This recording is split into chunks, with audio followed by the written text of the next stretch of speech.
Dahil bago ay, base sa akong reliable source o kasaligan nga tinubdan, giingong na malit og property si Mayor Michael Rama ngadto sa Australia. Nag-invest na ang mayor ngadto sa Australia. Unya, pangutana, unsa ba ni katinuod Mike Rama? Nga mauni imong gikabisihan diya sa Australia, kay namundar na kadihag maayo? Okay raman nang mamalita og property, wa man ay problema. Wa man tay problema ana, basta di lang kwarta sa gobyerno ang gigamit pagpalit. Pangutana, kung tinuod nga namalit ang mayor og mga property dito sa Australia, din man sa gikan aning kwartaha? Pila man di ay ang sweldo sa usa ka mayor sa syudad sa Sugbo? Di apay lain. Unsa pod ka tinuod Mayor Mike Rama nga namalit pod ka og mga property sa usa ka lungsod dinhi sa province of Cebu. Sukad gyud nahimong mayor pagbalik si Mayor Mike Rama, nausab man ang iyang lifestyle. Sa una nagpuyo ra sa Rama compound sa ilang karaan nga balay. Pero karon naa na magpuyo sa usa ka mahalon nga Pinoy-anan sa V. Rama Avenue dapit sa B. Rodriguez Street, mga kabombo. Matod pa nga kinahanglan public officials and employees and their families shall lead modest lives. Buot pasabot, kinahanglan nga kasarangan nga kinabuhi o simple ang pagpuyo. Pero tanawa kuno ang lifestyle sa imong langga malo, Mayor Mike Rama. Kung nahisubay ba na sa modest life, mahalon kayo og mga gamit imong langga malo. Ang imong income, isip mayor sa syudad sa Sugbo, nitakdo ba na sa inyong lifestyle? Gasige raman mog larga kuyog imong tibuok pamilya.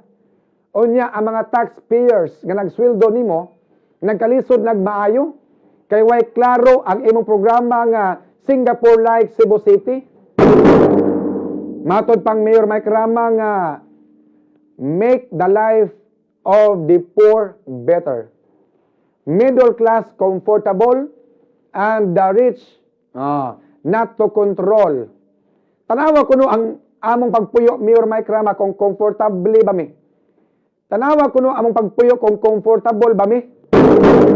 Asa may comfortable yan dapita nga nisamot man gani og kalisod. Ang imo tingaling kinabuhi Mayor Mike, maoy nahimong comfortable og maayo. Sige kag panghambog nga imong asawa katunga sa imong edad, imong langga malo. Iniguman sa flag racing diya sa Plaza Sugbo, imo ginang i-emphasize nga imong asawa katunga sa imong edad. Ang mga tao dili interesado sa edad sa imong asawa. Ang mga magbubuhis gusto masayod kung unsay imong mga nahimo aron sa pagsulbad sa problema sa baha, basura. Nagkagrabe naman ang krimen diri sa Dakbayan sa Sugbo. Naghitak og maayo ang Shabu. Nanaghan naman ng mga buang nga latagaw. Mag Singapore like Cebu City man kataani. Unya, tanawa, Singapore ba? Mag-uwan baha dayon. Namalik ang mga tao nga mga tog dapin sa asiras. Ang mga badyaw namalik sa kalsada bang limos. Apay buang nga maghubo, maglakaw-lakaw, latagaw. Unsa man?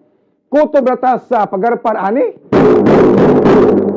Kumusta man ang atong gubat sa baha o basura? Napildi na mos gubat?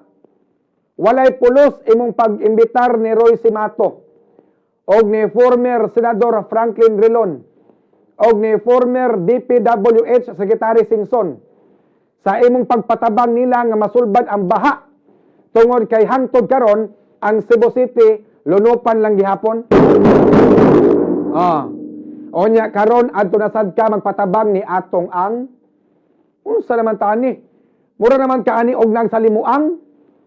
Dili ka mauwaw, dulan duha ka buwan.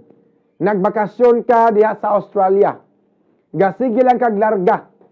Nag-chill-chill ra ka diha sa Australia, unya sige gyapon kag dawat sa imong sweldo.